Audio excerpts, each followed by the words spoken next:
ciertos fundamentos sobre circulación hepática. El sistema porta proporciona el 70% del aporte sanguíneo del hígado, ¿sí? El 30% restante lo da la arteria hepática y el drenaje sanguíneo, ¿sí?, del hígado es a través de las venas hepáticas principales. Ahora, en ocasiones se producen obstrucciones al drenaje de la vena porta y eso genera la aparición de circulación colateral para tratar de acarrear toda esa sangre que no puede llegar a través de la vena porta. Recordemos un poco anatómicamente cómo era el sistema porta, ¿sí?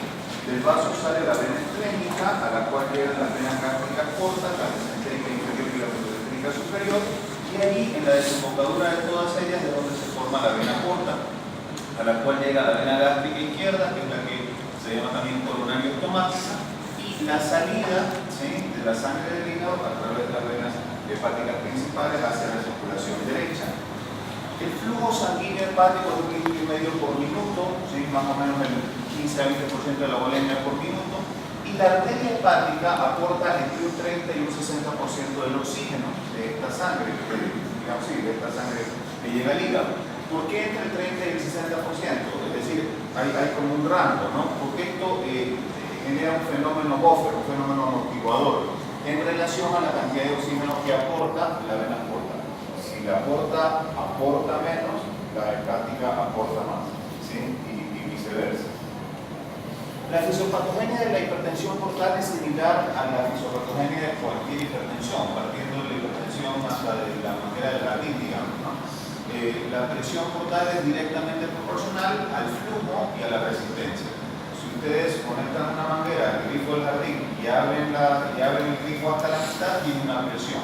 Si abren el grifo hasta la totalidad, tiene mayor presión. Y si ustedes agarran la manguera del jardín y la presionan un poquito, tiene mayor presión también. Entonces, mientras mayor es el flujo y mayor es la resistencia, mayor es la presión. Hay condiciones como el aumento del volumen sanguíneo, la vasodilatación esplática o el aumento de volumen por minuto que aumentan el flujo, ¿sí? Y también hay condiciones que aumentan la resistencia, tanto a nivel intrahepático como a nivel colateral. A ver, académicamente la presión portal está entre 5 y 10 milímetros de mercurio, pero en realidad la forma de medirla es a través de una técnica que se llama gradiente de presión venosa hepática, que es la recta entre la presión libre y la presión de enclavamiento, ¿sí?, de alguno de los afluentes del sistema portal. La presión libre se mide con un catéter, con un balón desinflado, y la presión de enclavamiento se mide con un catéter pero con un balón inflado. La diferencia de ambas es lo que se llama el gradiente de presión venosa hepática, que en condiciones normales debe ser de 0 a 5. Ahora, como vamos a ver más adelante, esto no es una técnica que se haga rutinariamente para diagnosticar hipertensión portal. Es una técnica que se hace en el contexto de otras exploraciones, ¿no? Si está haciéndose un abordaje venoso a nivel del hígado, se mide la presión, el gradiente de presión venosa hepática, pero no es algo que uno mande a hacer específicamente, ¿okay? Entonces, hablando de esto, de 0 a 5 milímetros de mercurio, estamos hablando de una presión normal. De más de 5 hablamos de hipertensión portal. Cuando ya hay 10 milímetros de mercurio se forman varices esofágicas, ¿no? Porque recuerden que una presión aumentada hace que se empiecen a dilatar las venas previas al drenaje del sistema porta. Entonces ahí se forman varices esofágicas. Pero no solamente eso, sino que cuando ya hay más de 12 milímetros de mercurio de gradiente, ¿sí?, ya no solo que se forman varices, sino que tienen riesgo de sangrado. Fíjense, dentro de las causas de flujo aumentado, ¿sí?, para la hipertensión portal, está una fístula arterio-portal a cualquier nivel, ¿sí? A este nivel o en este momento evolutivo de la enfermedad, cualquier fístula con la circulación arterial hace que aumente la presión, porque hasta ese momento la presión arterial es mayor que la presión portal, ¿sí? Entonces eso genera hipertensión portal.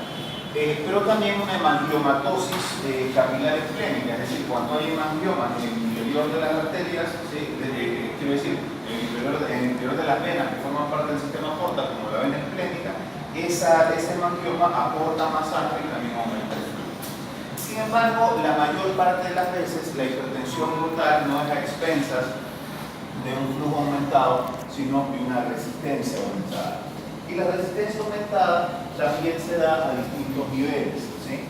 Cuando es antes de llegar al hígado, estamos hablando de una hipertensión portal prehepática, ¿no? Por aumento de resistencia a nivel prehepático. También lo hay a nivel hepático, presinusoidal, sinusoidal y postsinusoidal, ¿sí? Y también hay poshepático, ¿de acuerdo? Cuando hablamos de causas prehepáticas, estamos hablando de un hígado que podría estar sano, ¿no? Cualquier condición que genere trombosis o cavernomatosis, que es el interior, digamos, en el interior de la vena porta hay un material fibroso, ¿sí? De la vena porta, o trombosis de la vena esplénica, todo eso es como presionar la manguera, ¿no? Antes de llegar al hígado. Luego, intrahepáticas, hay causas presinusoidales, sinusoidales y postsinusoidales. Las primeras, por ejemplo, la colangitis pilosante primaria o la cirrosis biliar primaria o colangitis biliar primaria, de la que hablamos la clase anterior, son enfermedades colestásicas, es decir, que no afectan concretamente al sinusoide hepático, pero que por el componente colestásico producen inflamación y llegan a producir aumento de resistencia. Y luego están las sinusoidales, concretamente, ¿sí? Que son las que se producen cuando hay una cirrosis de cualquier causa. En la clase anterior hablamos de transaminasemia y habíamos dicho que esas causas de transaminasemia pueden llegar al paciente a una cirrosis. Bueno, ya cuando hay cirrosis por cualquiera de esas causas, se genera una resistencia aumentada a nivel sinusoidal. Y lo postsinusoidal, que también a nivel de sinusoide hepático, es una enfermedad veno-oclusiva que se llama el síndrome de Buch-Chiari, ¿sí? Que es una obstrucción o dificultad a la salida de las venas suprahepáticas, ¿no? A nivel del sinusoide. Luego está la resistencia aumentada a nivel poshepático, es decir, cualquier condición que produzca una dificultad para la llegada de la sangre al corazón derecho, ¿sí? Bien sea en el corazón derecho concretamente, insuficiencia cardíaca derecha, insuficiencia tricupidia, una pericarditis constrictiva que impide el drenaje, una membrana cava inferior, todo eso puede generar una disminución del flujo o digamos de la capacidad del flujo hacia el corazón derecho. Y allí, en algunos, bueno, ahí de entrada el hígado está sano, pero luego el hígado puede complicarse, ¿ok? Porque por congestión del hígado, por falta de facilidad de drenaje, se puede producir lo que se llama una cirrosis cardíaca. No sé si han oído ese término. Es decir, que como consecuencia de una enfermedad del corazón, como la que estamos hablando, se congestiona el hígado y luego el hígado cicatriza con una fibrosis. Hablemos ahora concretamente de qué es la cirrosis. Habíamos dicho en la clase anterior, hablábamos de episodios de evolutivos, de transaminasemia con inflamación y luego fibrosis. Habíamos dicho que el último estadio de la fibrosis es la cirrosis. ¿Okay? Ahora, ¿cuándo diagnosticamos cirrosis? Cuando el patólogo observa que estas fibras, estas fibras de colágeno, esta fibrosis, ¿sí? Hacen puentes, por lo que llaman puentes fibrosos, que entre sí dejan lo que se llaman nódulos de regeneración. Es decir, hepatocitos que quedan independizados con el exterior, ¿sí? Y que consecuentemente no pueden realizar funciones de síntesis, nutrición y depuración que realiza el hígado. Entonces, estos puentes fibrosos y nódulos de regeneración en el contexto de una fibrosis hacen el diagnóstico de cirrosis. ¿Okay? Evidentemente esto aumenta la presión portal. Yo les voy a hacer la forma de explicárselo a los pacientes que tengo yo, que es bastante, digamos, sencilla, bastante simple. Si volvemos a la manguera del jardín, si ustedes abren una manguera y la ponen sobre una esponja, la esponja se va a llenar rápidamente. ¿Okay? Y si ustedes agarran la misma manguera y la ponen sobre una zapatilla de esas de espuma, ¿sí? Seguramente que dentro de unos minutos ¿qué pasa hoy día con la motricidad? Seguramente que la zapatilla dentro de unos minutos va a estar empapada también. Y de hecho esa persona va a caminar y en el momento en que camina, la zapatilla al pisar va a salir agua, no va a estar empapada. Sin embargo, la espuma se demora más en llenarse, ¿sí? Que la esponja. porque otorga mayor resistencia, porque es más dura, ¿sí? Y es lo mismo que pasa acá. Una cosa es un hígado cirrótico incurado y otra cosa es un hígado, digamos, blando, en condiciones normales.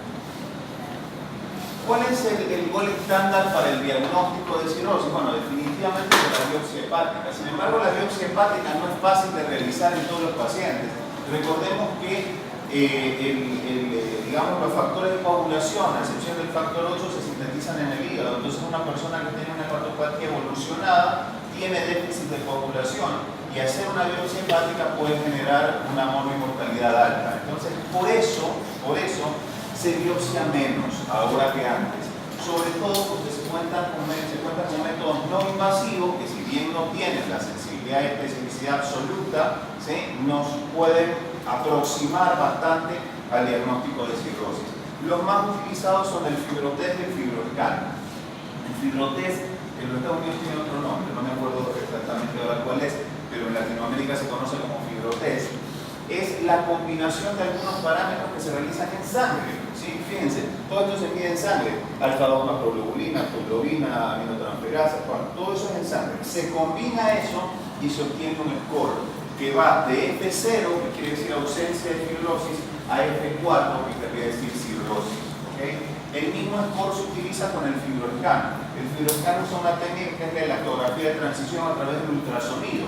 Es decir, se pasa un transductor ecográfico, obviamente en una máquina que esté capacitada para hacer eso, y se mide el índice de resistencia. Y dependiendo del índice de resistencia, hay más o menos fibrosis. Y también es de 0 a 4. En realidad, al menos de acuerdo a trabajos de investigación, no parece haber demasiada diferencia entre uno y otro, ¿sí?, entre fibroscan y fibrotest. Lo que sí es claro es que en ambos casos, digamos, en estadios avanzados, la fiabilidad es mayor, ¿sí?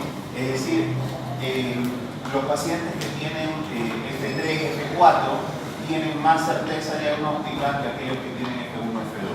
Es decir, puede haber pacientes que tienen F0, F1, F2 y que por ahí tienen una enfermedad más grave, ¿sí? Pero lo que no suele haber son falsos negativos, quiero decir falsos positivos, cuando ya hay un diagnóstico de F3 o F4, ¿no? Eso generalmente se asocia más a una enfermedad más avanzada. Ahora, ¿cuáles son los efectos de la hipertensión portal? Bueno, evidentemente, si la sangre no llega adecuadamente a través del sistema porta, tienen que aparecer colaterales portosistémicas para tratar de repartir esto, ¿no? Dilatación de canales embrionarios, redirección o neoformación o recanalización de venas que estaban obliteradas. En algunos casos se produce un flujo portal hepatófugo o retrógrado, es decir, en lugar de que la sangre vaya directamente hacia el hígado, es como que se regresa, ¿sí? Y lo otro es un fenómeno que se conoce como circulación hiperdinámica. Inicialmente se pensaba que se producía un fenómeno que se llamaba underfill, es decir, una vasodilatación generalizada a nivel periférico, ¿sí? Es decir, los vasos, hasta los más chiquitos, se dilataban al máximo para poder albergar toda la cantidad de sangre posible, ¿sí? Y de esa manera tratar de vencer un poco esa resistencia. Es decir, vamos ocupando el espacio con esta sangre que no puede llegar porque va llegando poco a poco. Pero si no, esto no es así, es lo contrario. No se produce un underfill, lo que se produce es un overflujo, es decir, un hiperflujo, ¿sí? Este hiperflujo lo que hace es contraer al máximo todos los vasos sanguíneos para vencer la resistencia. Hoy se sabe que no es ni lo uno ni lo otro, sino ambas cosas. Hay momentos de underfill, momentos de overflow, ¿sí? Es decir, no está equivocada ninguna de las dos hipótesis, sino que en realidad se dan ambos fenómenos dependiendo del momento. ¿Okay? Ahora, los pacientes con hipertensión portal pueden debutar de muchas maneras, ¿sí? Algunos tienen anemia por pérdida de sangre, por gastropatías, ¿sí?, sangrados mínimos, anemia ferropénica, pero hay otros pacientes que tienen tricitopenias, es decir, que tienen anemia, que tienen trombocitopenia y que tienen leucopenia, ¿okay? Y eso se da porque en estos pacientes, ustedes recuerden que lo primero que vimos cuando vimos la formación del sistema porta era el vaso, y del vaso sale la vena esplénica. Entonces, ¿qué pasa cuando no se puede drenar la vena esplénica? Se empieza a acumular sangre en el vaso, ¿no? Y entonces estos pacientes suelen cursar con esplenomegalia, pero no solamente con esplenomegalia, sino con un fenómeno que se llama hiperesplenismo. ¿Okay? Eso es un hiperfuncionamiento del vaso. Ustedes recuerdan cuando estudiaban fisiología cuál es la función del vaso, ¿no? ¿Recuerdan cuál es la función del vaso? Como cementerio de producir. No es producir, es cementerio. Exacto, es destruir glóbulos rojos, glóbulos blancos, plaquetas que ya están en desuso. ¿Okay? Pero en estos casos ocurre lo contrario, o sea, no solamente que se destruyen los glóbulos rojos, los glóbulos blancos y las plaquetas que ya no sirven, sino que se destruyen más. ¿Sí? Entonces, por eso, estos pacientes suelen tener líneas bajas. Y es por eso que a estos pacientes una transfusión sanguínea no les va a servir a largo plazo. Por ejemplo, si tengo una paciente que tiene 50.000 plaquetas y que tiene que operarse de algo, le voy a transfundir plaquetas esa mañana para que se pueda operar, ¿me explico? Pero no le voy a transfundir plaquetas para que mejoren las plaquetas. Pues su problema no es medular, su problema no es de déficit de producción de plaquetas, sino de exceso de destrucción, que es lo que ocurre cuando se produce un hiperesplenismo. Estos pacientes tienen ictericia, pueden tener telangiectasias, esto se llaman spiders o arañas vasculares, Crüger-Van-Garten, que es la persistencia de la vena umbilical, alteraciones a nivel de la presión, un síntoma que se llama cabeza de medusa, ¿sí?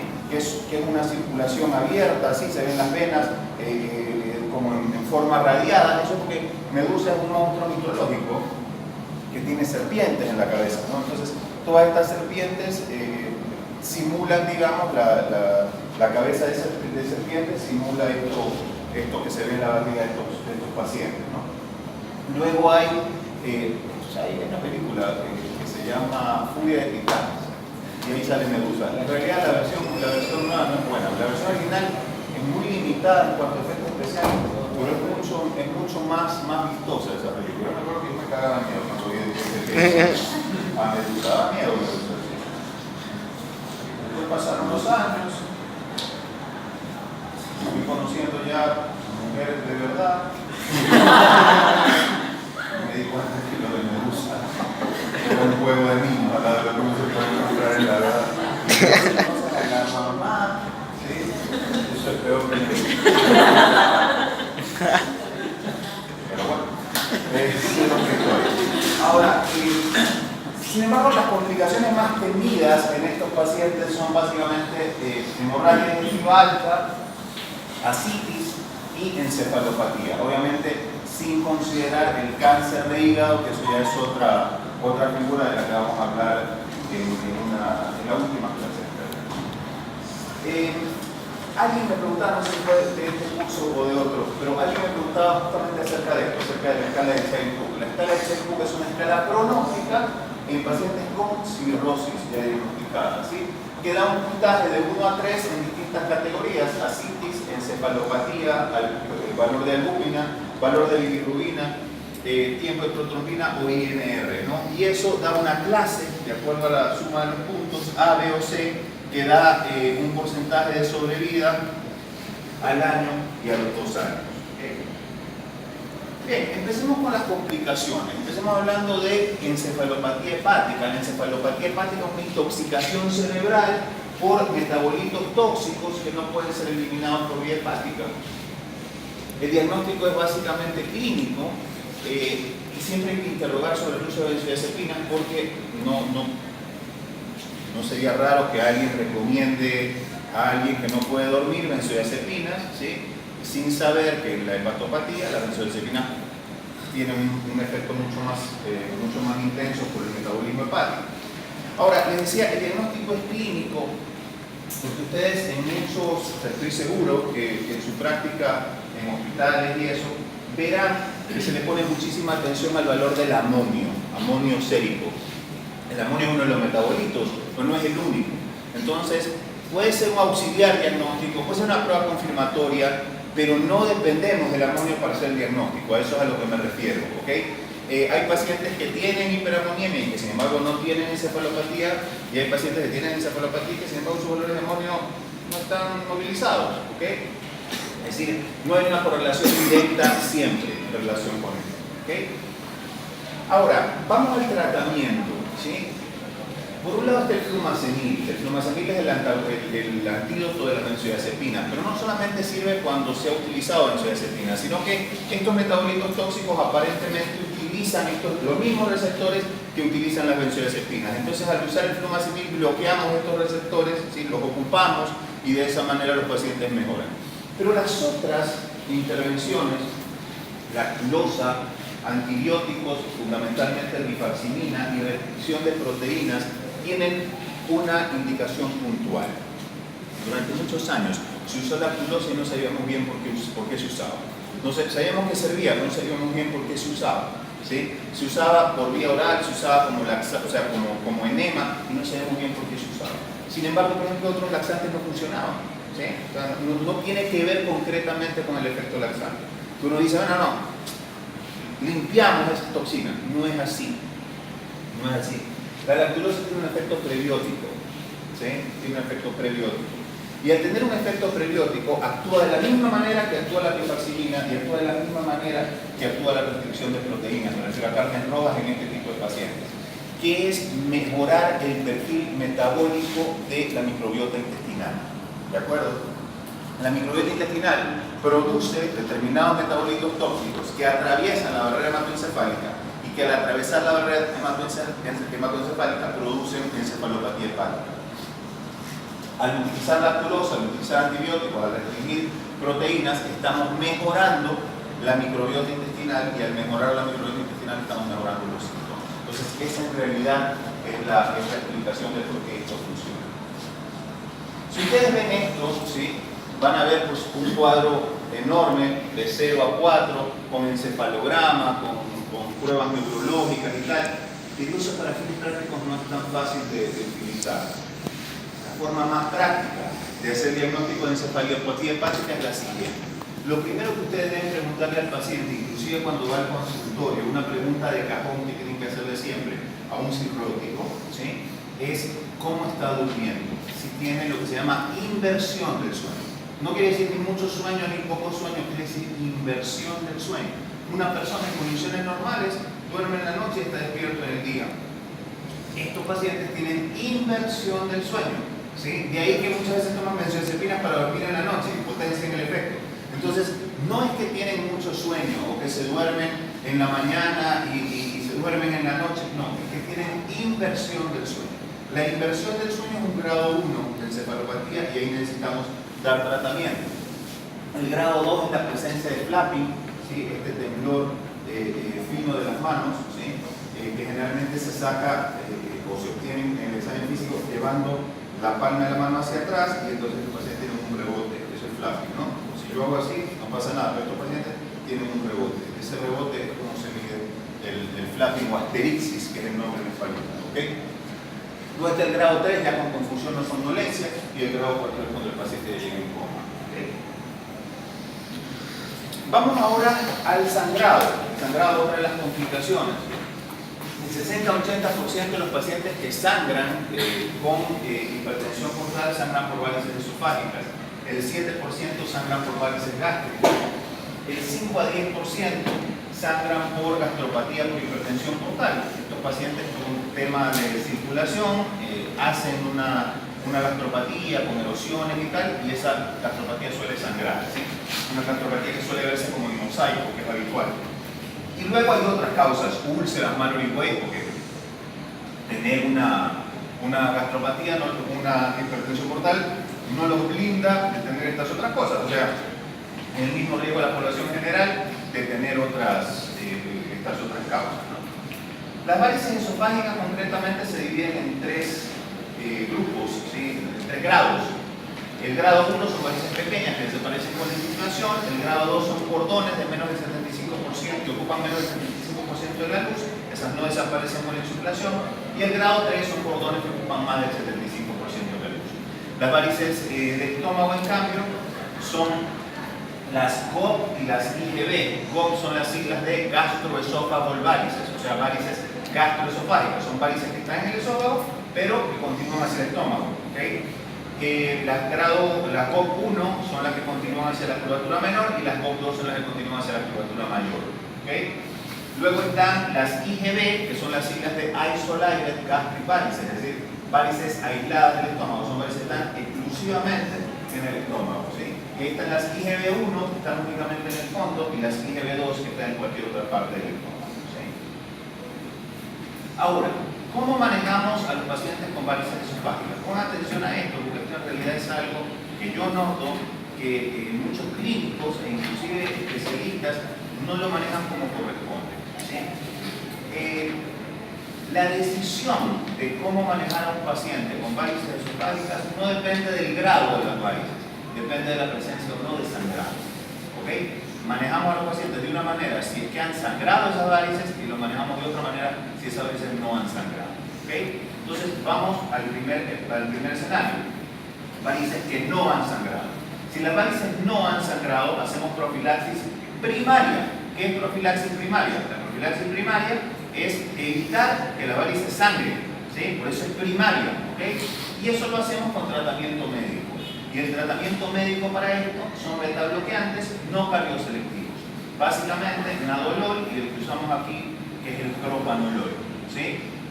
Yendo de manera escalonada hasta llegar a un máximo habitual, no se suele poner más de eso, de 40 miligramos al día de propanolol, ¿ok? Vemos que el propanolol está funcionando bien cuando disminuye la frecuencia cardíaca un 25%, ¿sí? Después de la utilización del propanolol. Ahora, ¿cuál sería la única indicación para hacer tratamiento endoscópico en las personas que no han sangrado teniendo varices? Que hay una intolerancia a los beta-bloqueantes, ¿sí? Los beta-bloqueantes pueden generar mareos, náuseas, vómitos. Si los pacientes tienen eso, entonces allí se indica el tratamiento endoscópico de las varices esofágicas. Inicialmente el tratamiento disponible era la esclerosis de las varices, se ponía una sustancia esclerosante como las que usábamos cuando hablábamos de toxiclerol y esto, lo que usábamos cuando hablábamos de úlceras, ¿sí? Pero luego se desarrolla otra técnica que tiene resultados parecidos, pero tiene menos morbimortalidad, es más sencilla, menos complicaciones, que es la ligadura varicial, ¿sí? Que ya les paso a explicar lo que es, ¿okay? Luego, ¿qué pasa si el paciente ha sangrado? Si el paciente ha sangrado, ahí sí tenemos que ir de ley a hacer tratamiento endoscópico. De entrada, en el momento en que el paciente ingresa, se le cuelga al paciente una infusión de terlipresina, que es un análogo de vasopresina, o de octreotide, que es un análogo de somatostabina, ¿sí? Eso frena el sangrado y permite trabajar con mayor facilidad. Luego, lo que se debe hacer en estos pacientes es profilaxis secundaria, es decir, hacer varias sesiones de ligadura varicial, ¿sí? Cada 21 días hasta erradicar las varices, porque si no se recanalizan, se vuelven a formar las varices, ¿sí? Hay una pregunta que es de cajón, ¿y a esos pacientes les damos o no les damos propanolol? Sí. Si se puede usar propanolol, es mejor darle propanolol porque los resultados después de ligar varices y usando propanolol son mejores que sin usarlo, en lo que tiene que ver con la recanalización de varices y resangrado, ¿okay? Luego, si nada de esto funciona, hay una técnica que se llama TIPS, que está aquí abajo, ¿sí? Que son las siglas de Transjugular Intrahepatic Portosystemic Shunt, ¿sí? Por acceso transjugular, porque estos pacientes tienen tienen problemas de coagulación. Por acceso transjugular se llega hasta el sistema porta y en el sistema porta se coloca un shunt, como un bypass, ¿sí? Entre el sistema porta y la circulación periférica, ¿sí? O sea, con la circulación sistémica, eso libera la hipertensión portal hacia la circulación sistémica, ¿okay? Fíjense aquí, por ejemplo, vamos a darle los cordones. Aquí, por ejemplo, vemos cordones variciales, ¿sí? Estas son varices esofágicas, acá otros cordones variciales. Esto es lo que les mostraba yo, la gastropatía por hipertensión portal. ¿Cómo sería la ligadura varicial? El sistema es un sistema de poleas, lleva un capuchón en la punta del endoscopio y estos son elásticos, son ligas, ¿sí? Entonces se aspira el cordón, o sea, se posa sobre el cordón varicial, se aspira mucho tiempo, ¿sí? Se mete el cordón varicial y luego con la polea se dispara la liga, ¿sí? Y la liga queda así, ¿sí? Digamos, agarrando el cordón. Como ese cordón queda ya sin circulación, después de unos días se cae. Esa es la idea. Ahora en vivo es así. Fíjense, ahí estamos saliendo del estómago. Eso ya es el esófago más pálido, y ahí está el primer cordón varicial, lo estamos aspirando. Y ahí tiramos la primera línea. ¿Okay? Generalmente cuando es un paciente que se hace por primera vez, como era este señor, se hacen los 4 cuadrantes, ¿sí? Y luego en los cordones que quedan.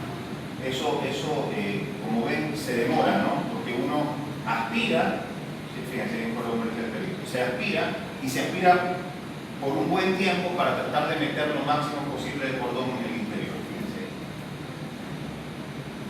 ¿Ok? Así queda, ¿no? Eso se sigue haciendo, ¿no?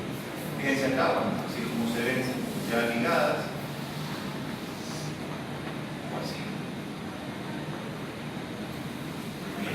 Luego están las varices de techo gástrico. Las varices de techo gástrico también tienen tratamiento con beta-bloqueantes. Ahora, si tenemos varices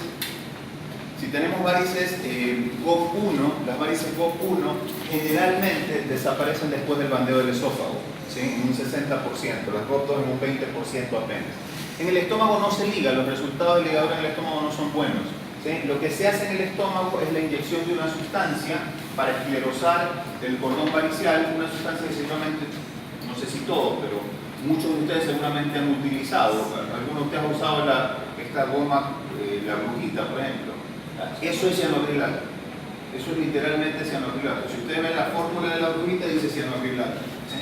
Entonces queda vitrificado el cordón varicial, como ven ahí. Ahí lo que hay es que observar al paciente porque en un porcentaje bajo, ¿sí? Menos del 2%, una cosa así, dependiendo de la serie, se puede producir un émbolo de cianoacrilato al pulmón. Ahora, pasando un poco antes de ir a la citis, cuando tenemos un paciente en el que sospechamos una hipertensión portal, ¿qué hacemos? ¿Sí? ¿Qué hacemos? Bueno, lo primero que hacemos es una técnica de imagen, ¿sí? Y la técnica de imagen de elección es el ecodoppler. La ecografía directamente permite ver un hígado más pequeño, un hígado con bordes irregulares, un hígado nodular, un hígado con una desproporción a nivel del lóbulo caudado, ¿sí? Y eso permite hacer el diagnóstico de hepatopatía crónica, ¿sí? Pero también la técnica Doppler, ¿sí? Permite ver flujos vasculares. Ya habíamos hablado de eso cuando hablamos de inflamatorio intestinal. Entonces, se pueden medir las presiones y las direcciones del sistema portal, ¿sí? Se ve si hay circulación colateral, si hay flujo hepatófago, si hay hipertensión. Esa sería la técnica de elección, ¿okay? La medición de gradiente de presión venosa hepática, como les decía hace un momento, no se mide de manera rutinaria, sino en el contexto, por ejemplo, de una biopsia hepática transjugular, que es algo que se hace, o de la colocación de un TIPS.